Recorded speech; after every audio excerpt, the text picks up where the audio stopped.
Jessore board 2023 আবার x equal কত দেওয়া আছে, এক্স ইকুয়াল দেওয়া আছে টেন থিটা, ওয়াই ইকুয়াল কত দেওয়া আছে কট থিটা এবং জেড ইকুয়াল দেওয়া আছে সাইন থিটা। কোন আমরা বলছে যে এক্স ইকুয়াল 5/12 হলে জেড এর মান কি করো নির্ণয় করো।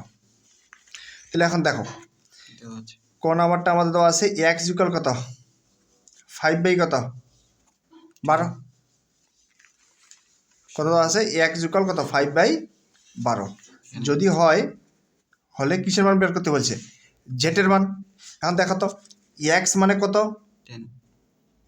টেন থিটা, এক্স মানে কত টেন থিটা, ওয়াই মানে কত কট থিটা এবং জেড ইকুয়াল কত সাইন থিটা। আমাদের দেওয়া আছে কত এক্স ইকুয়াল 5/12 আর এক্স বলতে কত আমার টেন থিটা, তাহলে এখানে আমি টেন থিটা বসাবো ইকুয়াল কত 5/12। আমি এখন কিসের মান বের করতে বলছি, আমাকে বলছে যে জেড এর মান নির্ণয় করো। কিসের মান নির্ণয় করো জেড এর মান নির্ণয় করো। জেড অর্থ কি সাইন থিটার মান বের করতে বলছে। কিসের মান সাইন থিটার মান বের করতে বলছে। কিসের মান সাইন থিটার মান। এখন দেখো ত্রিভুজের সাহায্য করি। কিসের সাহায্যে ত্রিভুজের সাহায্যে। দেখো তো আমি একটা সমকোণী ত্রিভুজ আঁকলাম, এটা কত ডিগ্রি 90 ডিগ্রি এবং এই কোণটা আমি থিটা ধরলাম। কত ধরলাম থিটা। তাহলে যার সাথে কোণ থাকে সেই বাহুটার নাম কি হয় ভূমি। এটা হচ্ছে আমার কি ভূমি, যেহেতু কোণটা এটার সাথে আছে। এটা তো অবশ্যই অতিভুজ। 90 ডিগ্রি বিপরীতে যেটা থাকবে সেটা অবশ্যই কি অতিভুজ। 90 ডিগ্রির বিপরীতে যেই বাহুটা থাকে সেই বাহুটার নাম কি অতিভুজ। সেই বাহুটার নাম হচ্ছে অতিভুজ এবং কোণ যার সাথে থাকে সেটা হচ্ছে ভূমি এবং অন্য বাহুটি হচ্ছে কি লম্ব। তাহলে দেখেন তো টেন থিটার সমান আমরা কি জানি লম্ব ভাগ কত ভূমি। টেন থিটার সমান আমরা কত জানি লম্ব ভাগ ভূমি। তাহলে 5 হচ্ছে কিসের মান লম্বের মান, অর্থাৎ এই যে এই লম্বের মান হচ্ছে কত 5 এবং 12 হচ্ছে কিসের মান ভূমির মান। ভূমি কত এই যে এই বাহুটার নাম হচ্ছে কত ভূমি, এই বাহুটা হচ্ছে কত ভূমি, অর্থাৎ ভূমির মান হচ্ছে কত 12।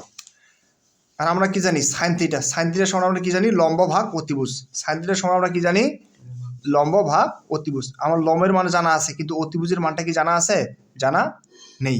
এই কারণে আমি এখন কিসের মানটা বের করবো অতিভুজের মানটা বের করব। তাহলে আমরা কি জানি অতিভুজ স্কোয়ার সমান লম্ব স্কোয়ার যোগ কত ভূমি স্কোয়ার। আমার লম্বের মানটা কত দেওয়া আছে 5, তাহলে কি 5-এর উপরে স্কোয়ার প্লাস ভূমি কত দেওয়া আছে 12 তার উপরে কত স্কোয়ার। এখন 5 5 কত 25 প্লাস 12-এর উপরে স্কোয়ার হলে কত হয় 144 এবং 25 আর 144 যোগ করলে হয় 169। অতিভুজের এখানে কি আছে স্কোয়ার আছে, স্কোয়ারটা যদি ওই দিক যায় তাহলে কি হবে রুট ওভার কত 169 আর রুট ওভার 169 মান হচ্ছে 13, অর্থাৎ অতিভুজের মান হচ্ছে কত 13। এখন জেড বের করতে বলছে। কি বের করতে বলছে জেড। তাহলে জেড ইকুয়াল আর জেড মানে কি আছে সাইন থিটা, জেড মানে কি সাইন থিটা, জেড মানে কি সাইন থিটা। আর আমরা সাইন থিটার সমান কি জানি সাইন থিটার সমান হচ্ছে লম্ব বাই অতিভুজ। সাইন থিটার সমান হচ্ছে লম্ব বাই কত অতিভুজ। তাহলে লম্ব আমাদের কত লম্ব হচ্ছে কত 5 এবং অতিভুজ কত 13। এটা হচ্ছে ক নম্বরের উত্তর। এটা হচ্ছে যশোর বোর্ড 23-এর ক নম্বর। খ নম্বর প্রশ্নটিতে আছে যে প্রমাণ করো যে বাম পক্ষ সমান ডান পক্ষ। আর বাম পক্ষে আছে x divided by 1 minus y plus y divided by 1 minus x. এটা হচ্ছে আমার কি পক্ষ বাম পক্ষ। এবং আমাদের বের করতে হবে কি বের করতে হবে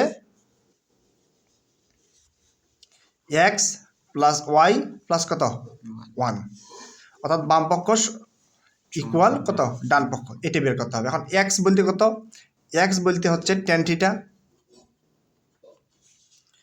ওয়াই হচ্ছে কত কট থিটা এবং জেড হচ্ছে কত সাইন থিটা। অর্থাৎ এক্স বলতে টেন থিটা নিয়ে আসতে হবে, ওয়াই বলতে কত কট থিটা প্লাস কত 1, এক্স এর মান কত টেন থিটা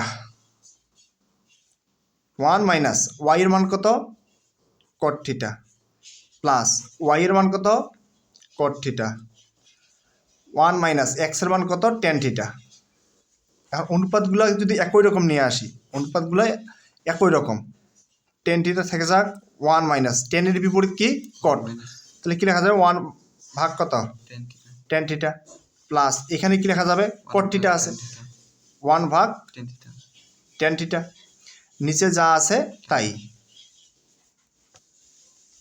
এখন কি আছে টেন থিটা, এবং এখানে যদি কি করা যায় লসাগু করা যায়, লসাগু কত হবে টেন থিটা, তাহলে কি হয় টেন থিটা মাইনাস কত 1 প্লাস উপরে কি 1 বাই কত টেন থিটা এবং নিচে হচ্ছে 1 মাইনাস টেন থিটা। এখন টেন থিটা এটা হচ্ছে ভাগ চিহ্ন, এবং এই ভাগ চিহ্নের পরিবর্তে কি চিহ্ন ইউজ করা যায় গুণ চিহ্ন, তাহলে নিচের ভগ্নাংশটা কি হবে উল্টে যাবে, টেন থিটা হবে উপরে আর নিচে হচ্ছে কত টেন থিটা মাইনাস কত 1 প্লাস এখানে কি 1 ভাগ কত টেন থিটা, এই চিহ্নের পরিবর্তে কি চিহ্ন গুণ চিহ্ন, এবং এই সংখ্যার নিচে মনে মনে কি আছে 1 আছে, 1 কি হবে উপরে হবে এবং কি 1 মাইনাস টেন থিটাটা কি হবে নিচে হবে। তাহলে টেন থিটা কি লেখা যায় টেন স্কোয়ার থিটা, এবং নিচে কত টেন থিটা মাইনাস কত 1 প্লাস এখানে কি হবে 1 বাই কত টেন থিটা ইন্টু কত 1 মাইনাস টেন থিটা, এটা হচ্ছে মাইনাস। এখন এরপর আমরা লসাগু করবো কিসের ভগ্নাংশের যোগ বিয়োগ যা করে। এখন দেখুন তো এখানে টেন থিটা মাইনাস 1 আছে, কিন্তু এখানে কি আছে 1 মাইনাস টেন থিটা, অর্থাৎ টেনের সামনে প্লাস কিন্তু এখানে টেনের সামনে মাইনাস, এই কারণে আমরা এইখান থেকে মাইনাস কমন নিব। কি কমন নিব মাইনাস কমন নিলে ভিতরের চিহ্নগুলো কি হবে চেঞ্জ হবে। যদি মাইনাস কমন নেওয়া যায় টেনের সামনে মাইনাস হবে, তখন মাইনাস আসে, মাইনাস কমন নিলে তখন সেটি কী হয়ে যাবে প্লাস হয়ে যাবে। আবার ওয়ানের সামনে কি আছে প্লাস আছে, মাইনাস কমন নিলে তখন সেটি কী হবে মাইনাস হবে। এখন দেখুন টেন স্কোয়ার থিটা নিচে হচ্ছে কত টেন থিটা মাইনাস কত 1 প্লাস কত কমন নিব মাইনাস কমন নিব, তাহলে মাইনাস টেন থিটা থাক, তাহলে কী হবে টেন থিটা মাইনাস কত 1 আর উপরে কত 1। এখন প্লাস মাইনাসে কি মাইনাস, প্লাস মাইনাসে মাইনাস, তাহলে এরপরে কী হবে টেন স্কোয়ার থিটা নিচে হচ্ছে টেন থিটা মাইনাস কত 1 প্লাস মাইনাসে মাইনাস, উপরে হচ্ছে 1 নিচে হচ্ছে কত টেন থিটা ইন্টু কত টেন থিটা মাইনাস 1। এরপর যদি লসাগু করি তাহলে কি হবে টেন থিটা ইন্টু কত টেন থিটা মাইনাস কত 1।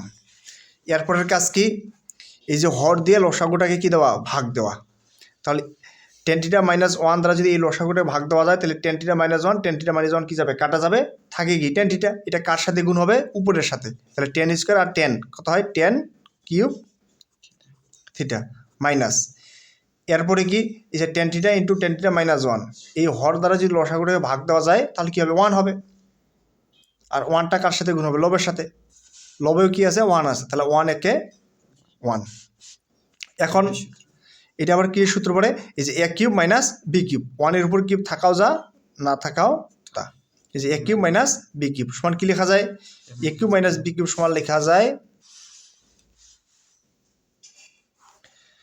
যে এ কিউব মাইনাস বি কিউব সমান কি লেখা যায় এ minus B into A square plus A B plus কত বি স্কোয়ার, এই যে এ কিউব মাইনাস বি কিউব সমান কি লেখা যায় এ minus B into A square plus A B plus কত বি স্কোয়ার, তাহলে এটা কি এ কিউব মাইনাস বি কিউব সমান কি লেখা যাবে এ মাইনাস বি ইন্টু কত এ স্কোয়ার প্লাস কত এ বি, এ বলতে টেন থিটা বি বলতে কত 1 এ বি, এখন 1 লেখার দরকার নাই কারণ 1-এর সাথে যেগুলো সংখ্যা গুণ দিলে সেই সংখ্যাটাই হয়, প্লাস কত বি স্কোয়ার বলতে কত 1-এর উপরে স্কোয়ার মানে 1, নিচে কত নিচে হচ্ছে tan theta into tan theta minus কত 1। এখন এই যে টেন থিটা মাইনাস 1 উপর নিচ কি কাটা, তাহলে কি থাকে তাহলে উপরে থাকে tan square theta plus tan theta plus কত 1, আর নিচে কি থাকে টেন থিটা থাকে। এখন এটি এই ভগ্নাংশটিকে আমরা এইভাবে লিখতে পারি টেন স্কোয়ার থিটা ভাগ কত tan theta plus tan theta by কত টেন থিটা প্লাস 1 ভাগ কত টেন থিটা। এখন উপরে টেন স্কোয়ার নিচে কি টেন, তাহলে উপরে একটা টেন নিচে একটা টেন কাটা, তাহলে উপরে আর কি থাকে, উপরে থাকে টেন থিটা প্লাস উপরে টেন থিটা নিচে টেন থিটা কাটা, তাহলে কি থাকে 1 থাকে প্লাস 1/10 তাহলে 1/10 এর পরিবর্তে আমরা কি লিখতে পারি কট থিটা লিখতে পারি। এখন টেন থিটা এর পরিবর্তে কত ছিল এক্স, টেন থিটার পরিবর্তে কি ছিল এক্স প্লাস কট থিটার পরিবর্তে কত ছিল ওয়াই, কট থিটার পরিবর্তে কত ছিল ওয়াই আর প্লাস কত 1, অর্থাৎ এটি হচ্ছে কি পক্ষ ডান পক্ষ, অর্থাৎ বাম পক্ষ ইকুয়াল ডান পক্ষ প্রমাণিত। এর পরের প্রশ্নটিতে বলা হচ্ছে যে দেখাও যে X plus Z whole square minus X minus Z whole square equal 4√ওভার X square minus Z square. আবার প্রশ্নে এক্স ইকুয়াল কত দেওয়া আছে, এক্স ইকুয়াল টেন থিটা এবং জেড ইকুয়াল সাইন থিটা। তখন বাম পক্ষটা যদি আমরা লিখি, বাম পক্ষ হচ্ছে এক্স প্লাস কত জেড তারপরে কি হোল স্কোয়ার মাইনাস কি আছে এক্স মাইনাস জেড তারপরে কি হোল স্কোয়ার। তাহলে মান বসাই, এক্স এর মান কত দেওয়া আছে টেন থিটা, এক্স এর মান কত টেন থিটা প্লাস জেড এর মান কত sine theta whole square minus x এর মান কত দেওয়া আছে টেন থিটা মাইনাস জেড এর মান কত দেওয়া আছে সাইন থিটা তারপরে কি আছে হোল স্কোয়ার আছে। এখন আমরা যদি বীজগণিতের একটি সূত্র লক্ষ্য করি, সূত্রটি হচ্ছে এইরকম, A plus B whole square minus A minus B whole square সমান কি লেখা যায় 4ab, অর্থাৎ 4ab সমান A plus B whole square minus A minus B whole square. তাহলে এখানে কি আছে A plus B whole square minus A minus B whole square, তাহলে এর পরিবর্তে কি লেখা যাবে 4ab। 4a বলতে কত টেন থিটা, বি বলতে কত সাইন থিটা। এখন আমাদের বের করতে হবে 4√ওভার 4 অর্থাৎ 4-এর উপরে একটা কি নিতে হবে রুট নিতে হবে, তাহলে 4 নিলাম, এরপর কি নেব রুট। কোনো সংখ্যার উপর রুট নিলে অবশ্যই স্কোয়ার দিতে হবে, কোনো সংখ্যার উপর রুট নিলে অবশ্যই কি দিতে হবে স্কোয়ার দিতে হবে, তাহলে কি হবে স্কোয়ার রুট কাটা যায় আবার পূর্বের সংখ্যাটাই হবে। তাহলে কি টেন থিটা আছে, তাহলে কি হবে এখানে টেন স্কোয়ার থিটা, এখানে সাইন থিটা আছে কি হবে সাইন স্কোয়ার থিটা। এখন যদি আমরা একটি লক্ষ্য করি 4√ওভার 10 স্কোয়ার থিটা, দেখুন তো সাইন স্কোয়ার থিটার পরিবর্তে কি লেখা যায় 1 মাইনাস কজ স্কোয়ার থিটা। এখন 4√ওভার 10 স্কোয়ার থিটাটা কি অবস্থায় আছে গুণ অবস্থায় আছে, তাহলে গুণ করি 10 square theta minus 10 square theta into কত কজ স্কোয়ার থিটা। 4√ওভার 10 স্কোয়ার থিটা মাইনাস আমরা টেন থিটার সমান কি জানি সাইন থিটা বাই কত cos theta dot cos square theta, তাহলে উপরে কজ স্কোয়ার থিটা নিচে কজ স্কোয়ার থিটা কাটা, তাহলে কি থাকে তাহলে থাকে 4√ওভার 10 square theta minus sine square theta, তাহলে 4√ওভার। এখন দেখুন তো 10-এর পরিবর্তে কি দেওয়া ছিল আমার 10 থিটার পরিবর্তে দেওয়া ছিল কি এক্স, অর্থাৎ 10 থিটার পরিবর্তে কি লেখা যাবে এক্স তার উপরে S square minus sine theta কার পরিবর্তে ছিল জেডের পরিবর্তে, তাহলে সাইনের পরিবর্তে কি লেখা যাবে জেড তার উপরে কি স্কোয়ার, অর্থাৎ এটি হচ্ছে কি পক্ষ ডান পক্ষ, এটি হচ্ছে কি পক্ষ ডান পক্ষ।